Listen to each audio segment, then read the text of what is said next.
This is a box I found at Salvation Army for $7 or $8. I loved the curved wooden sides and thought it was the perfect size for a larger jewelry box or trinket collection. Unfortunately, it did have some deep scratches on the top, possibly from something heavy being stored on top of it or dragged across it. However, I figured with some sanding and staining this would be a simple refinishing project. I think it may have originally been a homemade storage box for a set of fine silverware, judging from the notched shelves positioned in the center of each drawer. If I tried to change the stain color, I would have needed to strip all the wood, but I didn't want to get too involved with the sanding, especially on the sides, so instead I focused on the top, beginning with the coarser sandpaper and then moving down to a fine grit paper after I worked my way through the worst of it.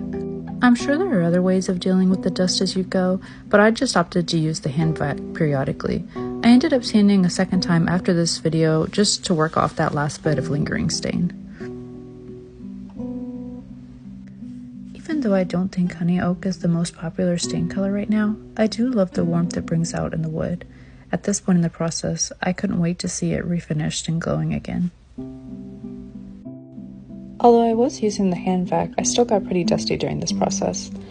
Besides the scratches on the box's lid and a few minor stains on the velvet, the box had a lingering mildew smell that I wanted to get rid of as well.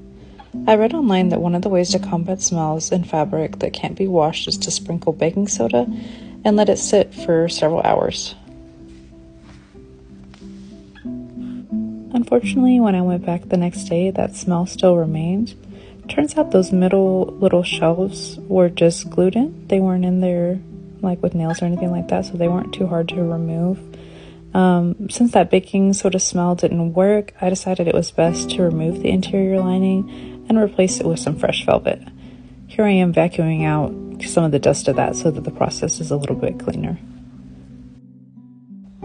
Whoever built this box clearly did an excellent job of putting it together because the cardboard didn't want to come off. I started by peeling away from the sides with a knife just because it was kind of hard to get my fingernails in there.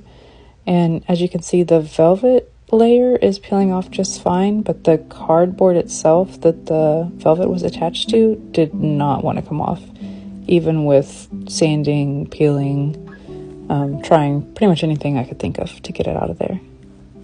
By this point, I felt like at least enough of it had been removed so that it would be okay to glue the next layer of cardboard and velvet on top of it.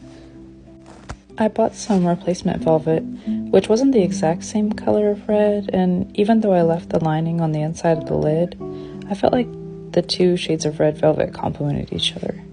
I forgot to film the whole process of cutting the velvet to size for the top drawer, but everything I needed to finish the project from this point was a cereal box, a ruler, some scissors, a rag or Crown Royal bag in my case, some organizational trays in yet another color of red velvet, a paint can opener, a small can of honey oak stain, some polyurethane for the top coat, some spray adhesive, a small set of screws to reattach the hinge, and a heavy-duty craft glue to keep everything in place.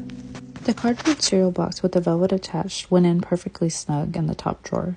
My only mistake during this step was not poking a hole in the velvet where the corner hinge needed to be reattached. When I started screwing it back into the wood, the velvet pulled away and bubbled up a little bit in that area. Fortunately, I had purchased the two smaller jewelry trays that ended up covering that corner anyways. I then began restaining the top of the box, which was really satisfying. This time around, I remembered to film the whole process of creating the velvet insert for the other drawer. I went back and forth measuring the different sides and cutting the cardboard down to size. This is somewhat of a tedious process, and I ended up having to trim off a little bit more because I forgot to calculate in the tiny bit of extra depth that the cardboard itself added in. When I finished up with the cardboard, I began cutting off another piece of fabric. I wasn't too specific about the measurements for the velvet because I knew I would be folding the extra fabric over the edges of the cardboard when it came time to glue everything in place.